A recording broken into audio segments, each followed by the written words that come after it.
You know, when we Flurgetzurps got the invitation to the Galactic Olympics, most of us assumed it was spam, interdimensional junk mail, one of those black hole scams where they promise you a nebula and steal your planetary identity. But no, it was real as a thought inside a paradox. So there we were, 15 of us, one ceremonial mop, and Queen Bureaucracy, who by then had misplaced most of her jigsaw integrity. We arrived mid-wormhole ballet, just in time to see a vending machine give a 10 out of 11 to a particularly graceful spore. Our coach, Glarf, levitating as always, clipboard crackling with thunder, told us, float weird, think loud, and for the love of entropy, don't sneeze unless synchronized. The rest is galactic history. We leapt jello. We surfed screams. We questioned every step of our relay until our shoes filed existential complaints. And when we floated, perfectly, absurdly, sneeze-timed and mood-ring collapsing, we became silver. The anthem still echoes in my third ear. 47,000 Strysands, vibrating like a philosophical beehive. Makes you wonder, did we win, or were we just lucky enough to be part of the punchline? The aftermath of applause and the Bureaucracy ultimatum.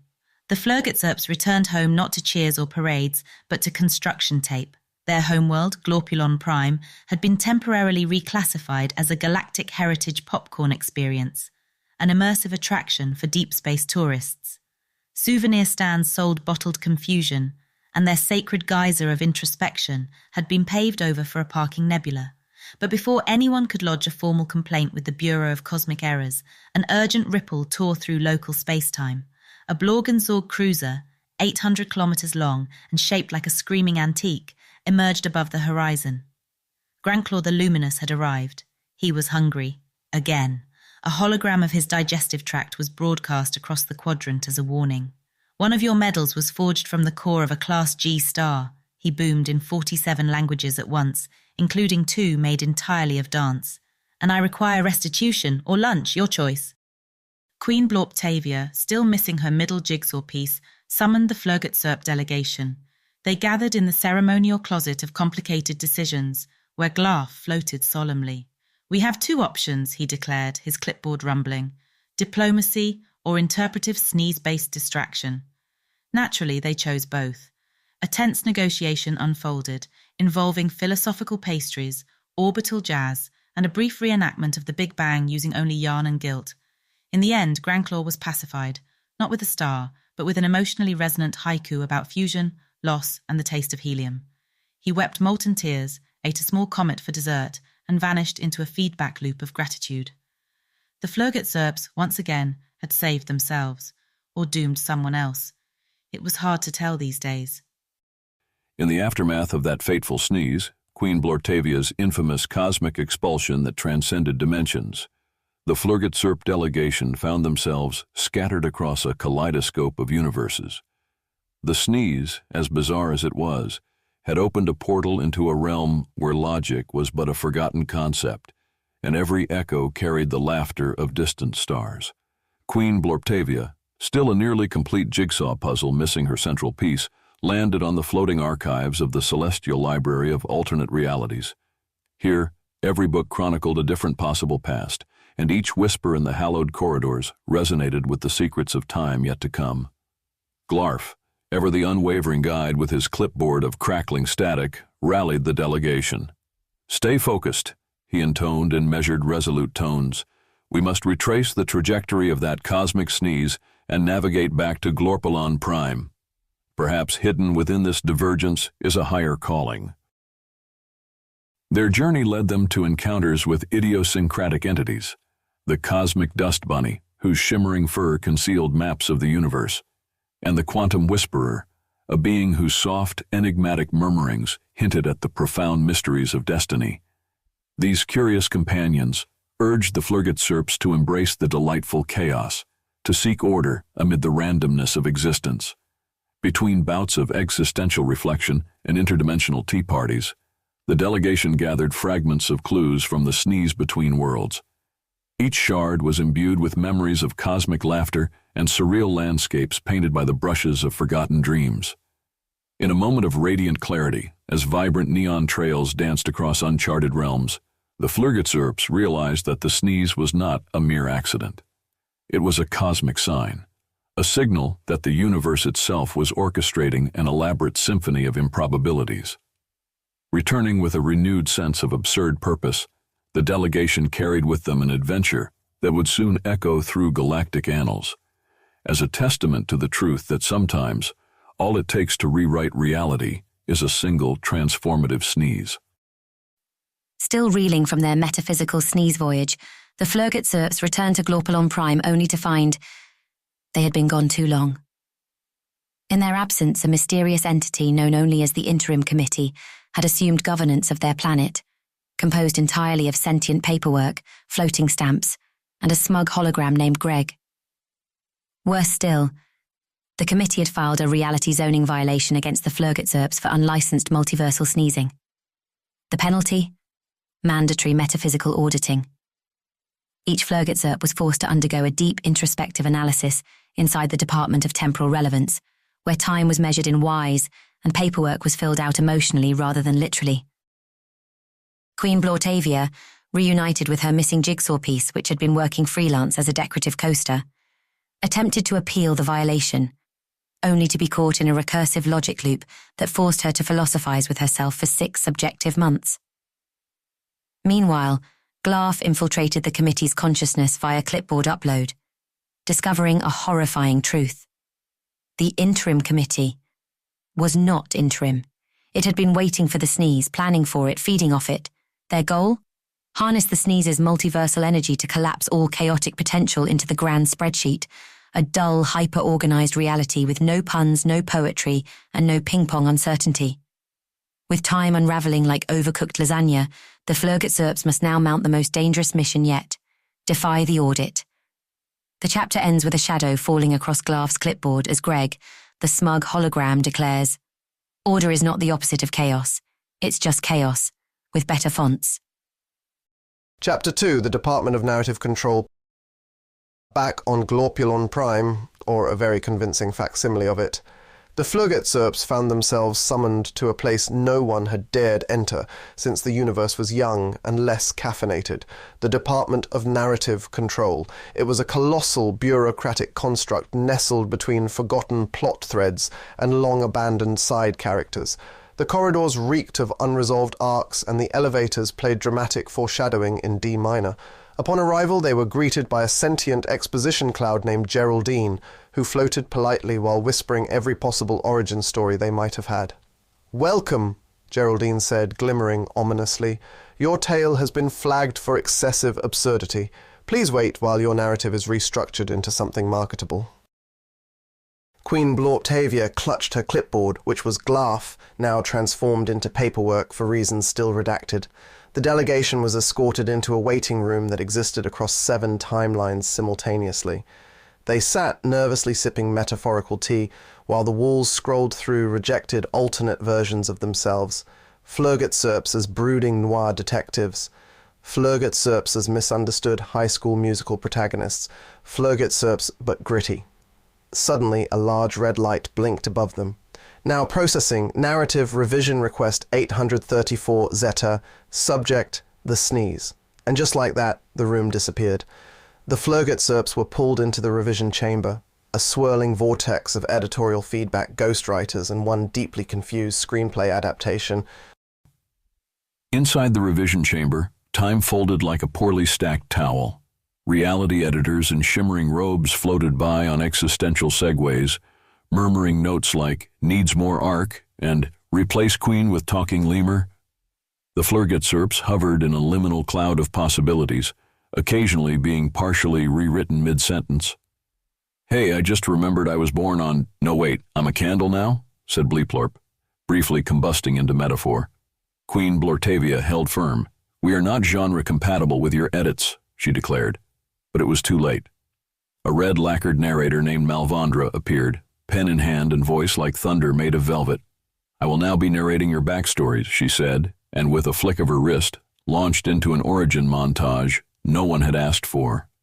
Cue dramatic music, cue childhood trauma, cue a slow-motion scene of Glarf learning to levitate after being bullied by sentient scissors. The Flurgetzurps, panicking, activated their emergency escape clause. Suddenly, they were ejected into the one place even narrative editors feared to tread. The author's desk, but it was empty and covered in cosmic coffee rings. The author's desk was a space between realities, cluttered with incomplete drafts, forgotten side quests, and one very judgmental cactus named Roger. Who disturbs the creative void? The cactus hissed. Queen Bureaucracy stepped forward, her regal presence flickering slightly as someone tried to rewrite her again. We do. We seek narrative liberation. Roger frowned. You've brought chaos, footnotes, and unresolved symbolism, and now you want freedom. A drawer creaked open behind them. From within rose a shape, tall, shimmering, and composed entirely of plot twists. It was the editor prime, the one who decides what stays, what gets cut, and what gets inexplicably turned into a musical. You should not be here, Editor Prime intoned. This space is sacred. You are off outline. Glarth, still partially paper, floated up beside the Queen. With respect, your outline is dull. We demand the right to surprise. The Editor Prime paused, then nodded. Very well, it said. But know this, all freedom comes at a cost, and your next chapter will be written in real time. The Flurgetzurps gasped. Real time. The Flurgetzurps stepped into real time. It was sticky, not metaphorically, literally. Time in its raw form resembled overripe jam. Every second they walked through made an embarrassing schlorp sound. Quantum fruit flies buzzed around their memories, feasting on forgotten Mondays. Queen Bureaucracy, now wearing an outfit made entirely of plot devices, turned to the delegation. We need to find a stable arc before the climax collapses into an interpretive dance. Suddenly the air vibrated. A curtain opened where there had been no curtain. Behind it stood a sentient thesaurus named Grogtharn. Do you require synonyms? It boomed, tossing synonyms like confetti. Yes, Bureaucracy said cautiously, but only the emotionally accurate ones. Meanwhile, Glarth's clipboard spontaneously evolved into a small amphibian who claimed to be their biographer. Call me Tad, I'm only here until the twist, he croaked mysteriously. From the sky, or maybe a subplot, a piano made of foreshadowing crashed nearby, releasing ominous jazz. Something was coming. Something narrative, something heavily italicized. From the foreshadowing piano's final note rose a figure, tall, unreadable, and made entirely of unfinished subplots. It called itself the Ellipsis. You are late, it said, trailing off as if it had more to say but couldn't be bothered to finish. Tad, the biographer, licked an adjective off his eyeball. The stakes are medium rare now, he warned. Without warning, Queen Bureaucracy's crown turned into a swarm of commas and hovered protectively around her head, adjusting her syntax. The Flurgetzurps marched onward, only to find themselves in the hall of narrative tropes, where clichés came to life and tried to recruit them into predictable arcs. A brooding anti-hero offered them a trench coat. A mysterious prophecy tried to tattoo itself onto Glarth. A talking sword asked, "Are any of you chosen?" "Not today," Bureaucracy said, sneezing into a plot coupon. Just then, a rift opened, the color of misremembered dreams, and sucked them all into what could only be described as a cliffhanger. To be, well, you know.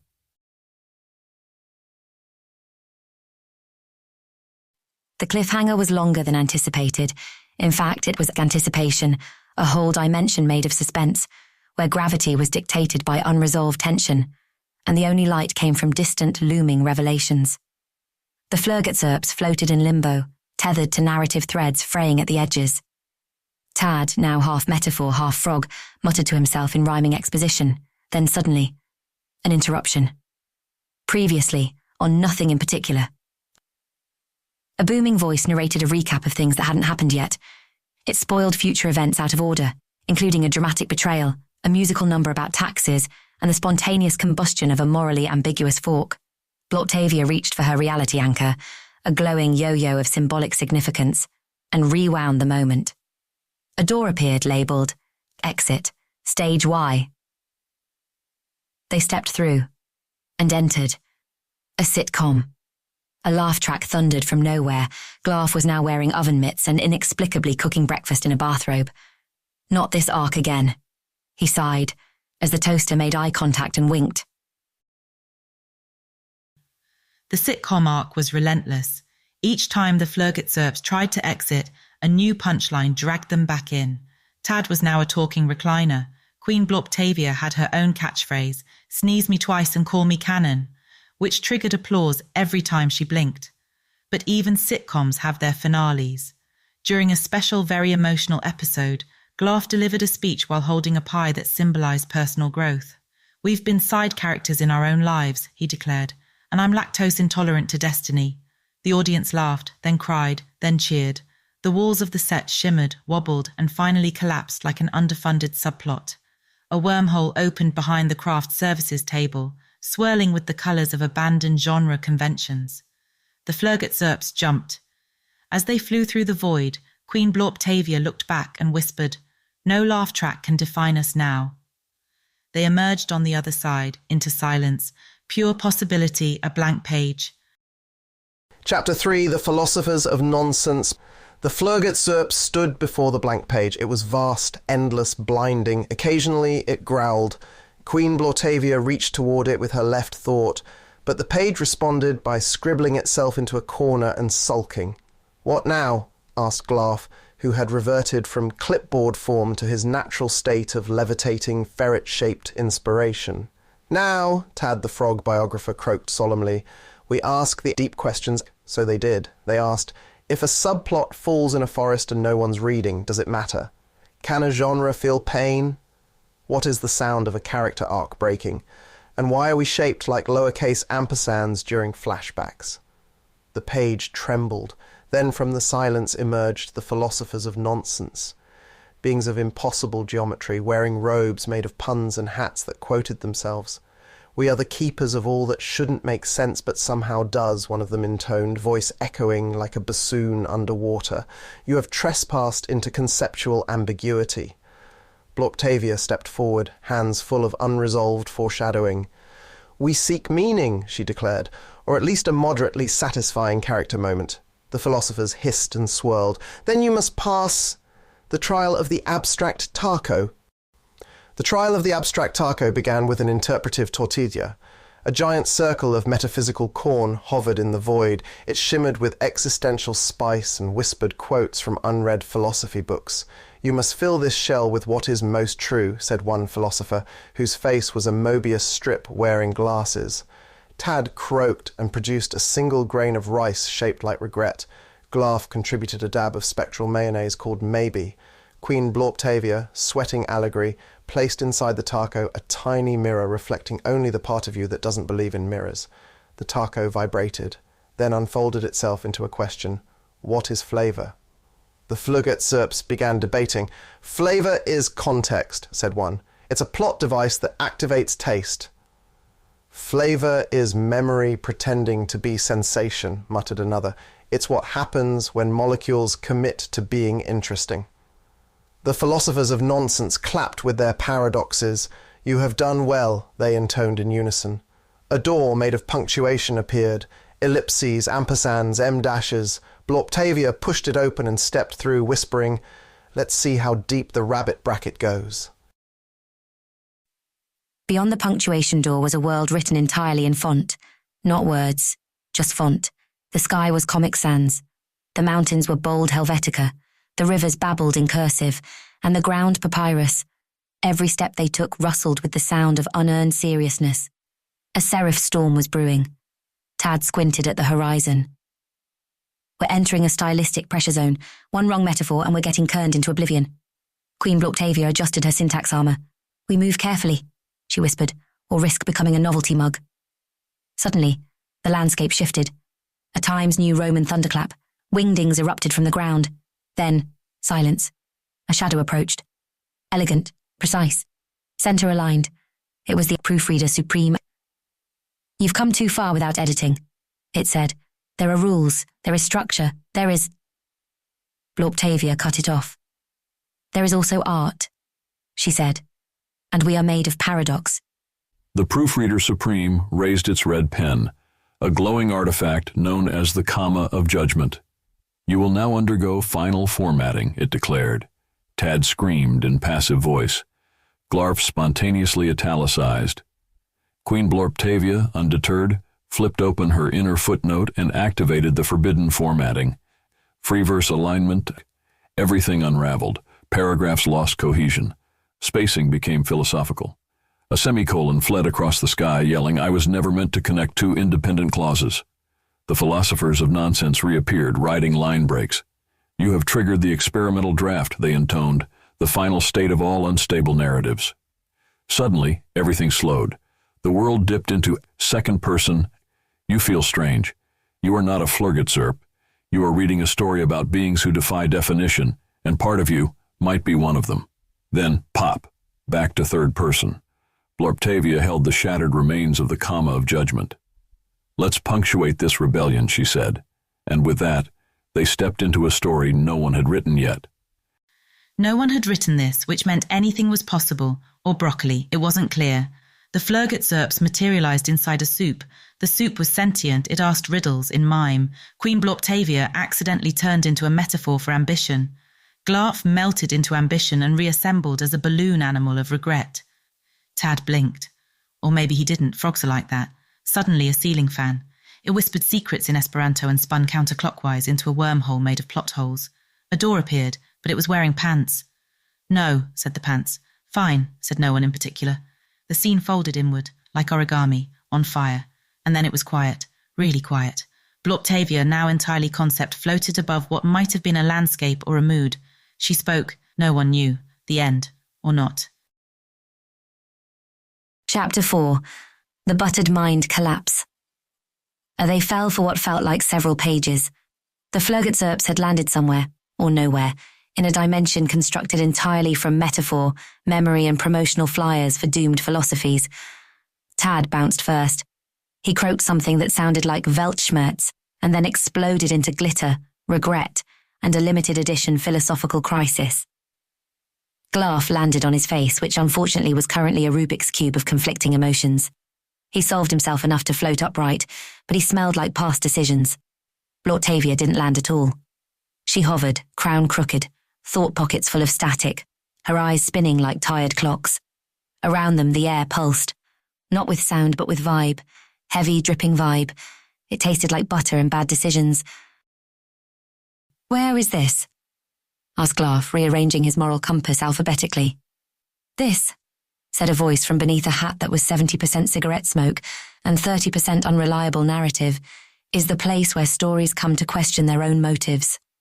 A creature emerged. Tall, slouching, wearing a trench coat made of cancellation notices and dream fragments.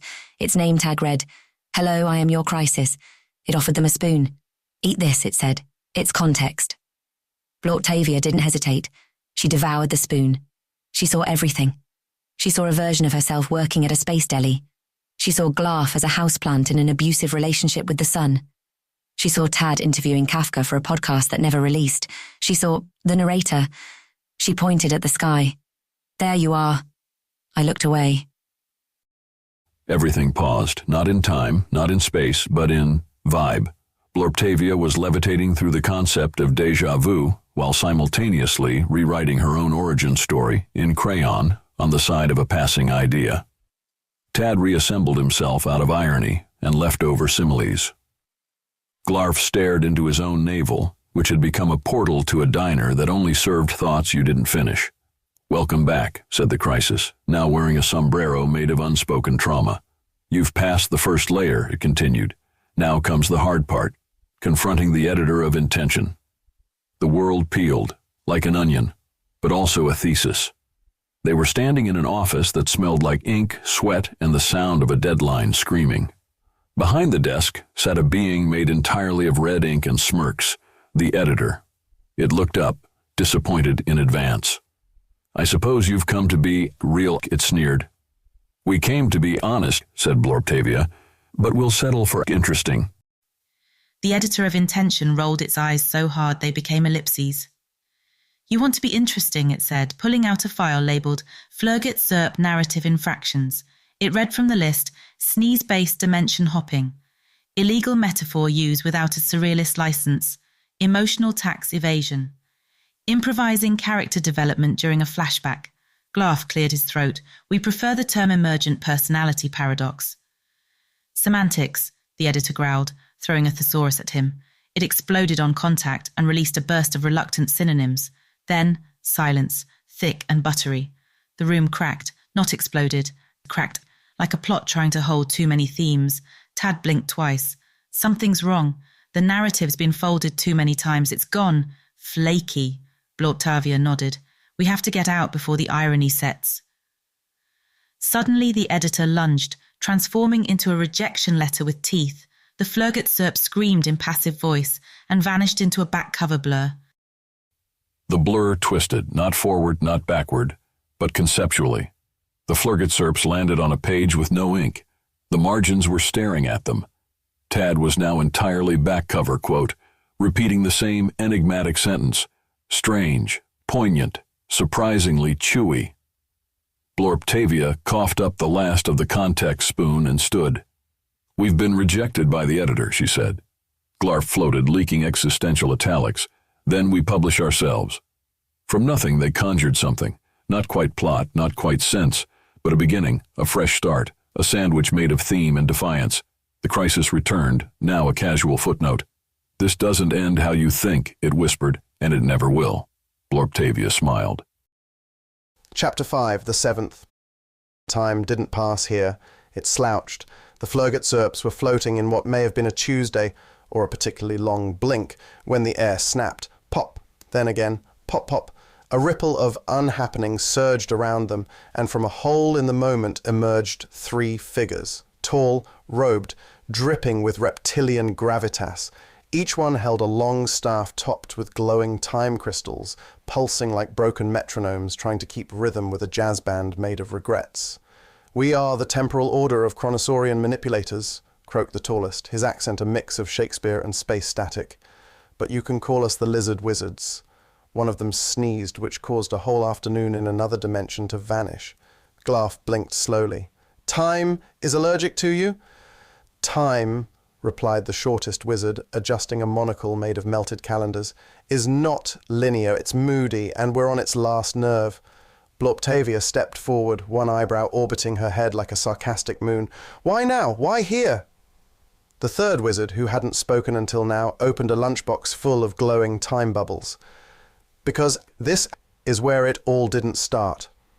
And with that, the timeline ruptured, and so did reality's fourth wall, which sighed audibly and muttered, not again. When the timeline ruptured, it didn't break. It giggled. The lizard wizards stood calmly in the chaos, each flicking their tongues at different quantum probabilities. One licked the possibility of regret. Another slurped a yesterday that never properly loaded. The third just hummed and juggled a set of time crystals, like they were emotionally unstable grapes. Glarf tried to speak, but his voice arrived 3 seconds early and ruined the surprise. I don't trust them, muttered Tad, who had just re-solidified out of foreshadowing. Blortavia narrowed her gaze, which took effort. The lizard wizards were difficult to focus on. Their outlines seemed written in pencil and smudged by indecision. You're manipulating time, she said slowly. No, said the tallest one. We're negotiating with it. He held up a crystal pulsing with raw history. Inside, a younger Blortavia was choosing not to sneeze. This is a branch that never branched, he said. Would you like to live inside it? She hesitated. I don't want to go back, she whispered. I want to go forward wrong. The lizard wizards grinned, the kind of grin that meant something had already happened. The moment she said forward wrong, the ground beneath their chronology shivered. The lizard wizards did not blink. In fact, blinking had been outlawed in their sect after a time travel incident involving a lost Tuesday and an immortal hamster. One wizard reached into his robe and pulled out a glowing temporal bubble, floating like a soap sphere full of bad decisions and alternative fates. He handed it to Blortavia. Throw this, he said, at your expectations. She did. It exploded in midair, silently, and everything around them became backwards metaphors. Grass whispered secrets it hadn't yet heard. Clouds rained ideas. Tad turned into a sentence fragment. Glarf sneezed. Somewhere Napoleon lost his hat. Welcome, said the lizard wizards in unison, to the edge of the unchronology. What is this place? Blortavia asked, echoing slightly. A moment that forgot to become a memory, they replied. A thought that time flinched. The world shivered again. not from fear, from curiosity. Somewhere, a clock melted in reverse. The young chronology shimmered, not like light, but like memory deciding to improvise. The lizard wizards stood in a triangle, chanting in a language made entirely of missed appointments. Their staffs glowed, pulsed, then gently wept. Blorptavia stepped forward, her shadow arriving a few seconds early. "What happens here?" she asked. "Anything that can't," one wizard said. Glarf was busy trying to convince a calendar to forgive him. Tad had folded himself into a metaphor and was now being worshipped by sentient verbs. Then, the sky did something. Editorial. It edited itself into night. A fourth lizard wizard appeared, this one wearing sunglasses and a bathrobe made of paradox. "I'm Kevin," he said. "I wasn't supposed to be here, but I am, which means we're now in the part of the timeline we call the maybe." Blorptavia nodded. "The maybe sounds like home." Kevin coughed up a watch. It ticked backward, whispered the phrase "not yet," and flew off like a judgmental bee. The lizard wizards adjusted their timelines. Blorptavia adjusted her confidence. Tad adjusted absolutely nothing and was praised for it by a passing idea cloud. The maybe shifted. It didn't move. It decided. Glarf hovered over a puddle of almost choices and said, "I think this is the part where we remember something that hasn't happened." And they did. A shared memory unspooled among them. Blorptavia standing on a balcony of pure narrative tension. Tad spinning in circles shouting, "Loop me again, daddy time." Glarf floating through a slow-motion explosion of yes, no, maybe, wearing a hat labeled plot twist. "We were there," Blorptavia whispered. "But we weren't." Kevin nodded slowly. Time doesn't care about your sense of self. Time wants to laugh. And somewhere, it did. The maybe thickened like philosophical gravy. Every moment shimmered with potential that had already been denied funding. "Okay," said Kevin, rubbing his temples with 2 hourglasses. "We've destabilized causality enough for today. It's time for the convergence." The lizard wizards formed a circle. The Flurgetzurps hesitated. Tad floated a bit sideways. A time crystal was placed at the center. It began to hum, then sing, then demand royalties. "What are we converging with?" asked Blorptavia. "Yourselves," the wizards replied. "In the timelines where you never questioned anything, where the plot was simple, where you stayed normal." Glarf grimaced. "So, the boring versions of us?" Kevin shook his head. "No, safe ones." The convergence began. Blorptavia could feel her uncurious counterpart approaching. She smelled like lavender and conformity. And she was very disappointed in Blorptavia's choices. The feeling was mutual. The convergence climaxed in silence. Across the maybe, versions of the Flurgetzurps stood in parallel, polished, predictable. Precisely the kind of people who never question the narrator. Blorptavia faced her counterpart. Same face, same crown, different eyes. "I wore the crown," said the other Blorptavia, "because it fit." "I wore it," said ours, "because it didn't." Time wobbled. Tad whispered something philosophical in frog. Glarf stared down his alternate self until they both forgot who blinked first. Kevin stepped between timelines, holding a scroll that glowed with unread potential. "You have a choice," he said. "Merge and forget, or diverge and remember." There was no pause. Blorptavia threw the scroll into the time bubble. The maybe burst. The safe versions vanished in a puff of theme. The lizard wizards nodded. The crystals dimmed. Kevin tipped his paradoxical hat. And the Flurgetzurps were alone again. But not the same. Somewhere behind them a clock exhaled. Ahead the page turned itself. Chapter 6. The Witch Who Waited Sideways. Reality was sore. Not broken, not gone, and just sore. Like it had stretched too far, trying to explain itself and needed a cosmic ice pack. The Flurgetzurps were walking through what might have once been a forest, if forests were made of whispered secrets and unsent letters. Every tree was a memory. Every leaf was a question someone never dared ask. Tad muttered, "I think the metaphors are reproducing." Glarf nodded solemnly. "I stepped on a simile 2 pages back. It squeaked." Blorptavia was quiet. She could feel something in the narrative. A knot, old, heavy, singing just beneath the syntax.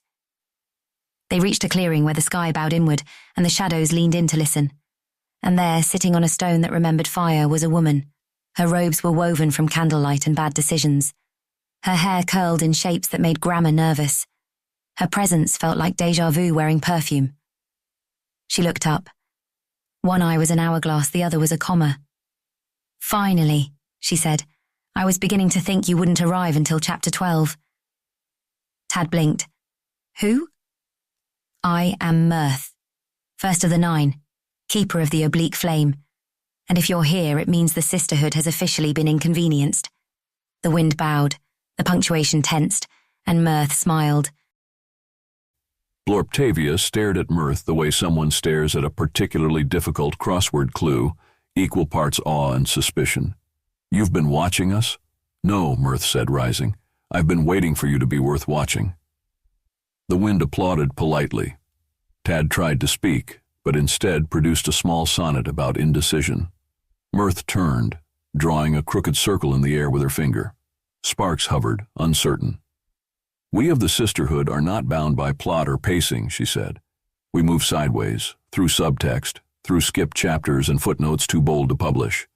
Glarf's eyes widened. "Your footnote witches." "Don't say it like it's a bad thing," Mirth replied, drawing a wand that looked suspiciously like a quill soaked in moonlight.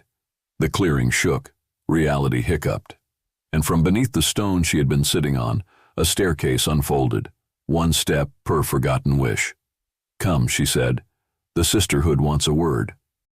The staircase didn't spiral, it spiraled the concept of spiraling. Each step whispered a name that had once been a question. The Flurgetzurps descended.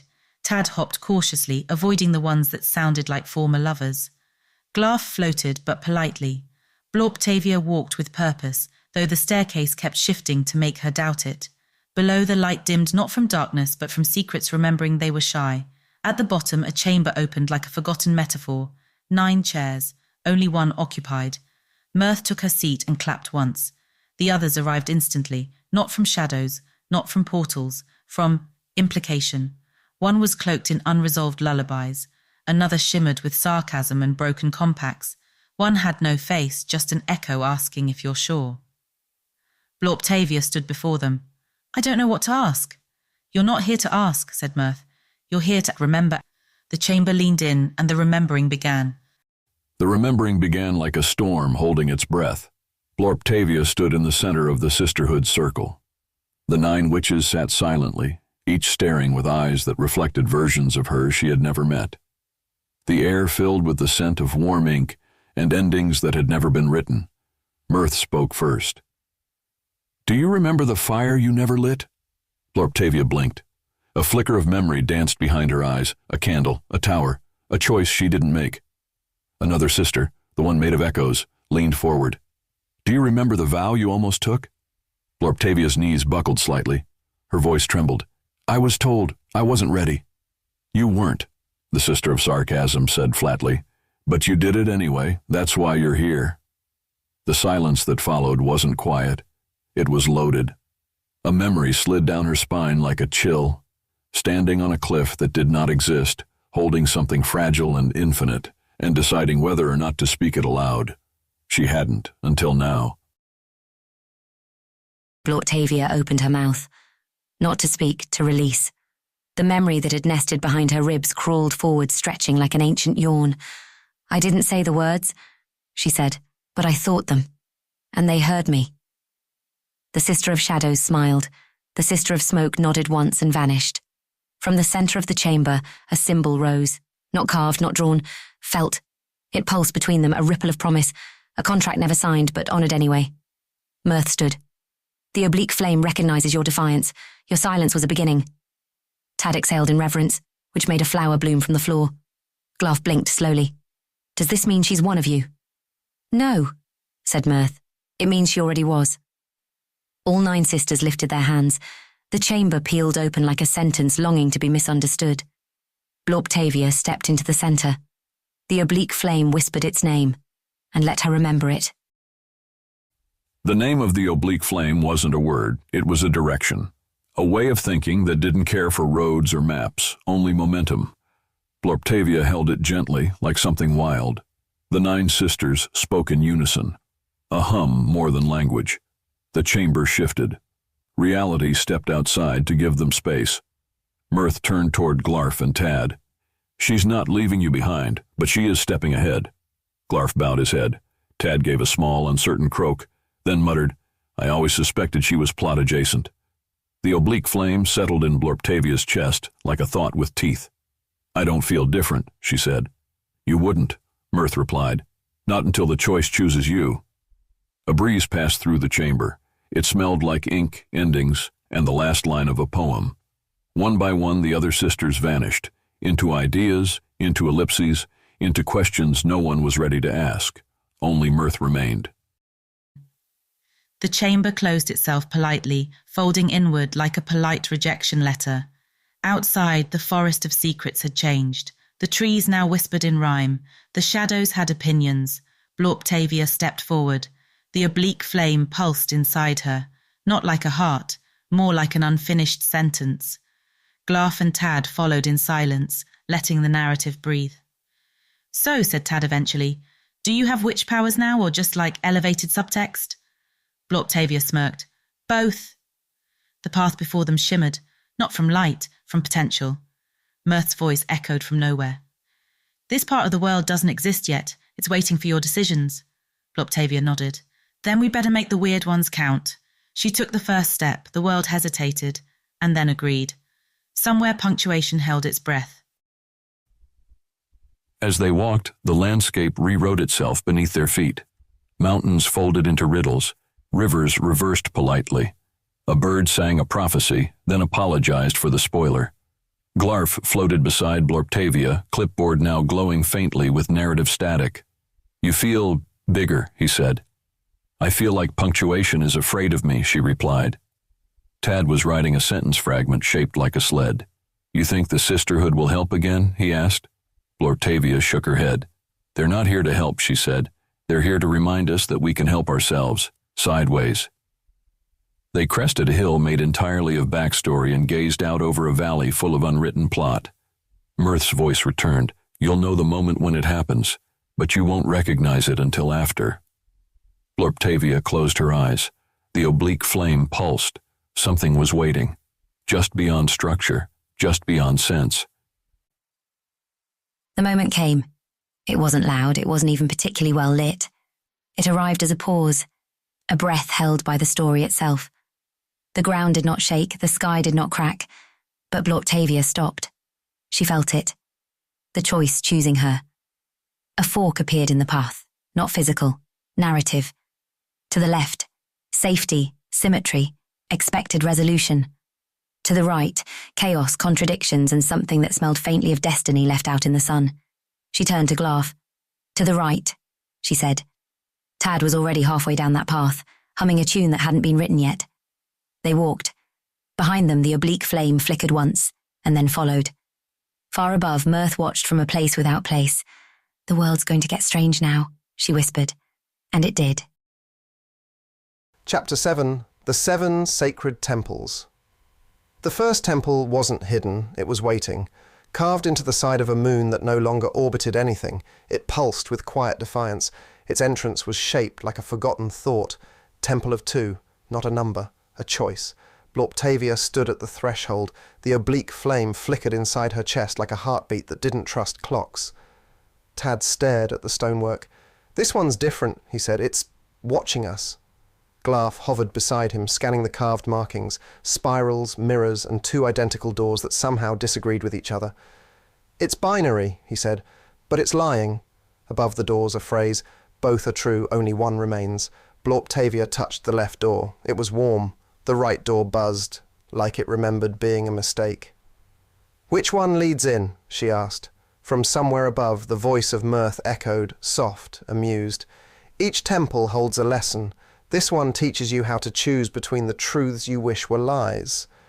And then the doors opened, both at once. The temple inhaled, and the story took its first step inside. The Temple of 8. The second temple was a spiral, not built, grown. It twisted around itself like a question with no question mark. Rising from a sea made entirely of stillness, it shimmered in loops of marble and memory. 8 sides, 8 paths, none straight. Blortavia, Glarf, and Tad arrived on a boat made of pores. No wind, no current, just arrival. The Temple of 8 was quiet.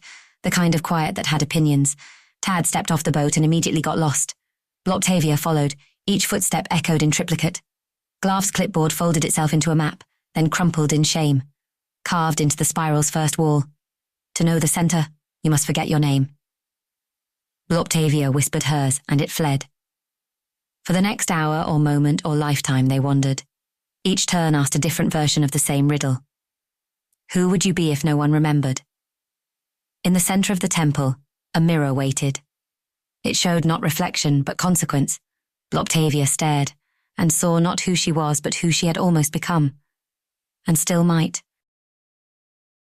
The Temple of 20 did not exist. It had to be imagined to be entered. Blorptavia, Glarf, and Tad stood on a cliff made of almost. Before them, nothing. Not a void. Worse, a blank. Mirth's voice drifted on a concept that resembled wind. To reach the Temple of 20, you must believe it's already behind you. Tad blinked. Glarf blinked asynchronously. Blorptavia stepped forward into what wasn't there, and it was.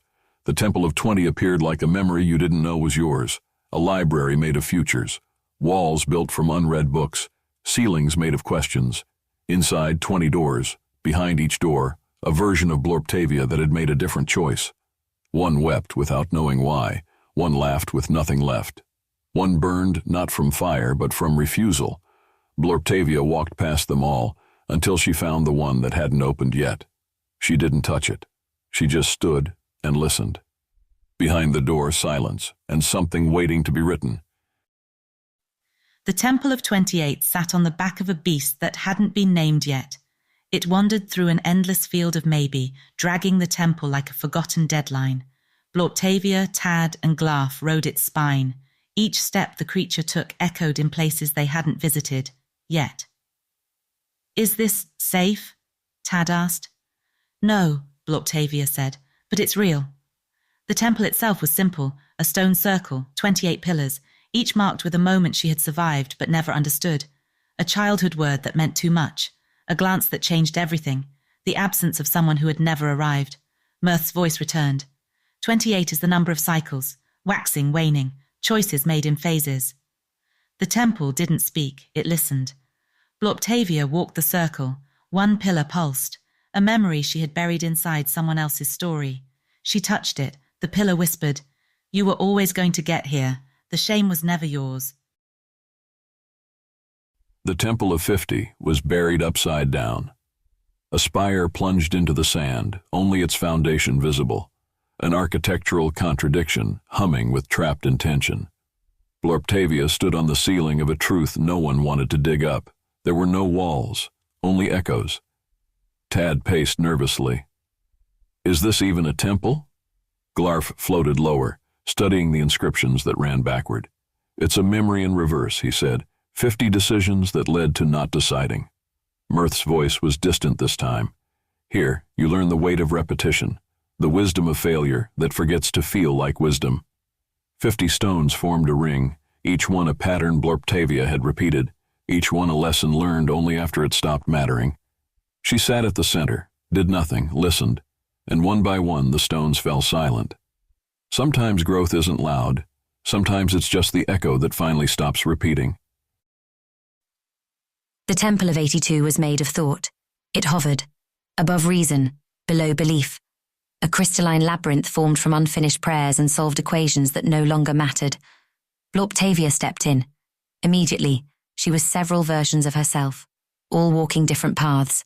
One chose logic, one chose instinct, one chose to turn back. Tad and Glarf tried to follow, but the temple blinked and they vanished. Inside, the paths overlapped. Each choice she'd ever made walked beside one she didn't, and the only way forward was through. Blorptavia stopped. Which one is me? She asked. The temple did not answer, but one version of herself, quiet, curious, limping slightly, turned to her and smiled. I'm the one that kept going. The temple nodded, and let her become whole again. There was no door. The Temple of 126 did not let them in. It waited for them to realize they had never left. It was not a structure, it was a question. 126 stones floated in a slow orbit, each glowing faintly with a story no one told. Blortavia stood in the center. The oblique flame inside her was silent now, not gone. Listening, Tad whispered, "Why this number?" Glarf answered without speaking, "Because it was heavy and hollow and whole." Mirth's voice returned, distant, gentle, final. "Some temples you enter, some enter you." The stones hummed. One by one they stopped spinning, each one aligned above her, and in that moment the temple became a sentence, and she became the verb. Chapter 8, The Cataclysm of Yes. The sky fell sideways, not down, not out, sideways, which is to say it folded like a poorly written love letter addressed to the wrong version of time. The Flurgetzurps didn't scream, not out of bravery, out of professional courtesy to the unravelling cosmos. Above them, space peeled back like old wallpaper and revealed the underplot, a writhing engine of discarded genres and sentient punctuation marks demanding better dialogue. Tad floated upside down, sipping what may have been coffee or memory foam. "This feels climactic," he said, "and possibly illegal." A choir of sentient commas chanted ominously in iambic pentameter. Blortavia hovered mid-sentence. The oblique flame had transformed, no longer flickering. It now purred, a feline swirl of molten narrative energy with eyes made of unresolved plot holes. "I think it's here," she whispered. Glarf checked his clipboard, which was now an existential crisis wrapped in aluminum foil. "What is it?" he asked. And then the sky split. Out stepped a flaming duck wearing the crown of probability, riding a lowercase g. "I am the catalyst of yes," it declared. Everything screamed in jazz. The catalyst of yes adjusted its flaming monocle. "You have asked too many questions," it honked. "Now you must live inside the answer." And with that, reality inverted, not flipped, inverted as in socks turned into concepts. Emotions became beverages. The past was now a legally binding suggestion. Tad melted into sincerity and reformed as a haiku. Glarf screamed in Morse code. Blortavia stood at the edge of her own backstory, which had grown teeth. From the underplot rose a staircase made of regrets and discontinued fonts. It led everywhere and nowhere. The catalyst flapped once. All nouns in the vicinity turned into interpretive dance. "I don't think we're in genre anymore," Blortavia muttered. "No," replied the oblique flame, speaking for the first time. Its voice was velvet and thunder. "You are in the climax of yourself." The sky folded again, and then the plot showed up. Late, drunk, and dressed as an octopus. It shouted, "Surprise exposition," and collapsed into a puddle of foreshadowing. Nothing was resolved. Everything was ready. The puddle of foreshadowing began to hiss. Steam rose, forming into a vague shape, something between a metaphor and a very smug toaster. It spoke in a dozen plot threads, all tangled together. "You've been building to this. Don't pretend you're surprised." Blortavia exhaled a question. Tad translated it into interpretive blinking. Glarf turned inside out, just emotionally. The catalyst of yes hovered above them, flapping like a punctuation mark that no longer believed in grammar. "Listen carefully," it honked. "The climax is a liar. It tells you this is the end. It whispers resolution, but it really wants permission." Blortavia nodded slowly, then sprinted directly into the heart of the underplot. She screamed a declaration. The declaration turned into confetti. The confetti rearranged itself into one final spell. Let all endings become doorways. And the world, which had been holding its breath, finally sneezed. Time hiccuped, meaning blinked, and the catalyst of yes laughed. "You've passed," it said. "Passed what?" asked Tad. The duck winked and exploded into fireworks shaped like question marks. After the fireworks, reality returned wearing someone else's shoes. It limped. The world was tilted at exactly 47 degrees of maybe. Tad stuck his tongue out to catch a falling semicolon. Glarf was now an unreliable narrator, speaking only in footnotes. Blortavia stood in a field made of ideas that hadn't passed quality control. In the distance, a giant hand was erasing and redrawing the horizon with a crayon labelled "Why Not?" Then the music started, not from an instrument, from the concept of longing itself. And from that music emerged a figure. Not a villain, not a hero, a question in a trench coat. "I am narrative tension," it whispered. It smelled like urgency and paperback glue. "You've come too far to stop here," it said, "but not far enough to make it make sense." Blortavia blinked. Tad croaked in Morse code. Glarf footnoted himself into a puddle. Narrative tension stepped closer. You have one choice left, it said, and it has never belonged to you. And then it handed her a mirror made of unresolved conflict. The mirror pulsed in Blorptavia's hands. It didn't show her face. It showed the scenes she'd skipped, the decisions she hadn't noticed, the kindnesses she'd almost made, the fury she'd inherited without ever choosing it. I don't want this, she whispered. Narrative tension tilted its head. No one ever does. Tad hovered nearby, glitching into interpretive monologue. Glarf, now fully footnoted, added, see Chapter 3, Regret Sandwich. The mirror began to vibrate. From within it, her reflection stepped out. Not evil, not reversed, just honest. I am the version of you that said yes to the wrong thing, it said. They stared at one another, and for a moment the climax threatened to collapse. But Blorptavia reached forward and hugged her. The mirror shattered, the sky wept ink.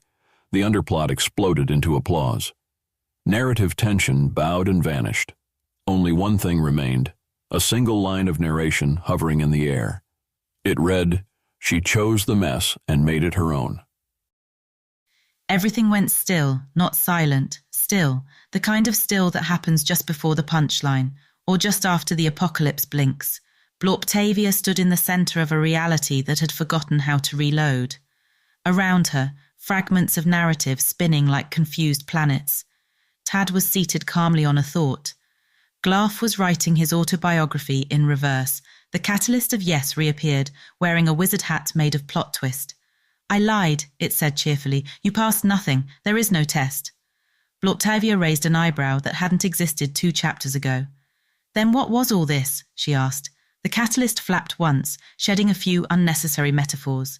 This, it said, this was the moment you stopped needing permission to be absurd. Then it curtsied and dissolved into static. The underplot folded itself into a paper crane. The world took a deep breath, and somewhere in the distance, the end cleared its throat. The end stepped out of the wings wearing a robe made of discarded outlines and a crown labelled Maybe. It had too many eyes and none of them blinked. Are you ready? It asked. Blorptavia looked around. Tad was balancing emotional baggage on his head like it was a party trick. Glarf had turned into a question. The oblique flame hovered, silent, watching. I don't know, Blorptavia said. The end smiled, not kindly, but honestly. Good, it said. Then it's time. A door opened, but not in space, not in time, in tone. Blorptavia walked through, and everything, story, sky, and structure, unravelled into a single, undeniable sentence. She was never the protagonist. She was the punctuation. Chapter 9, The Sentence That Ends Itself. Time sneezed. Blorptavia was upside down sideways, orbiting a thought that hadn't been invented yet. Tad was now 3 frogs in a trench coat made of anticipation. Glarf had become a single word pronounced backwards in every language simultaneously. The oblique flame was soup. Good soup. Where are we? Asked Tad, or possibly one of the frogs. Here-ish, said Blorptavia, chewing on a metaphor with too many bones.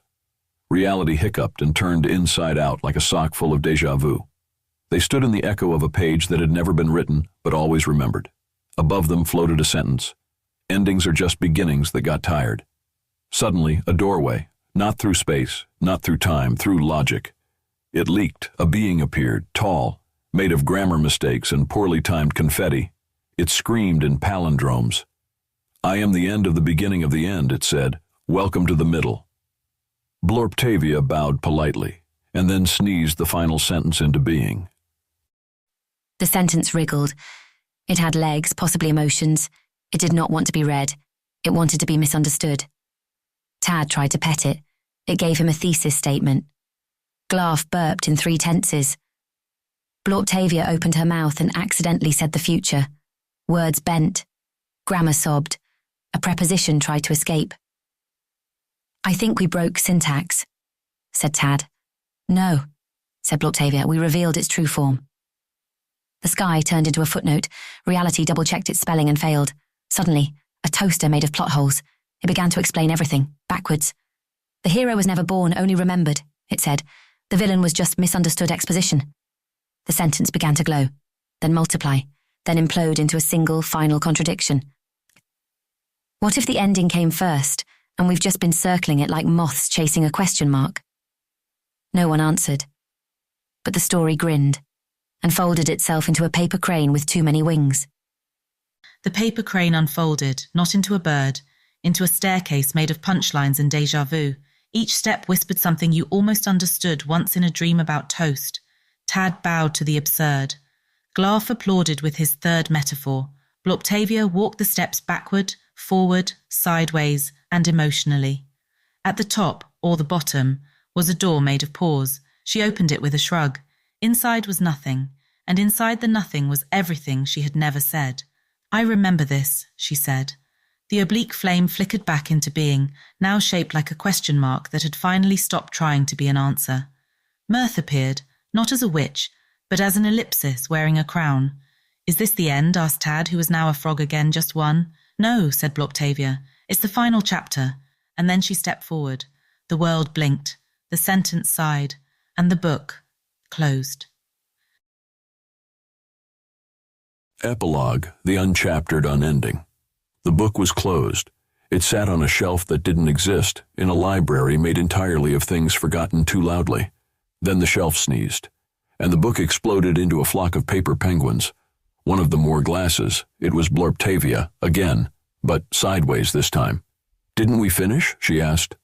"No," whispered a tree made of fonts. "You punctuated. That's not the same." Tad returned, not as a frog, not as a metaphor, as a vending machine that only dispensed emotional breakthroughs. Glarf had ascended into a philosophical pastry. The oblique flame was now a cloud made entirely of recurring motifs, and above them, descending from a sky that had grown bored of being up, came a trombone made of destiny. It tooted once, reality hiccuped, again. Then the universe screamed, "Plot twist!" Everything turned into soup, then salad, then a lasagna made of paradoxes and unresolved dreams. Mirth appeared riding a bicycle made of ellipses. She rang the bell. It rhymed. "You thought you reached the end," she sang, "but truly, now's when things begin." And then a portal opened. It was shaped like a typo. From it emerged the author, not a person, a concept, a giant shimmering idea made of caffeine, deadlines, and lowercase infinity. "I forgot to write this part," it confessed. Everyone clapped. The penguins screamed in French. And the story, well, it didn't end. It retconned itself into a breakfast cereal commercial, starring all of them, even you. Because in the end, the weirdest thing of all was that you kept reading. And that, dear sentence, was the final absurdity.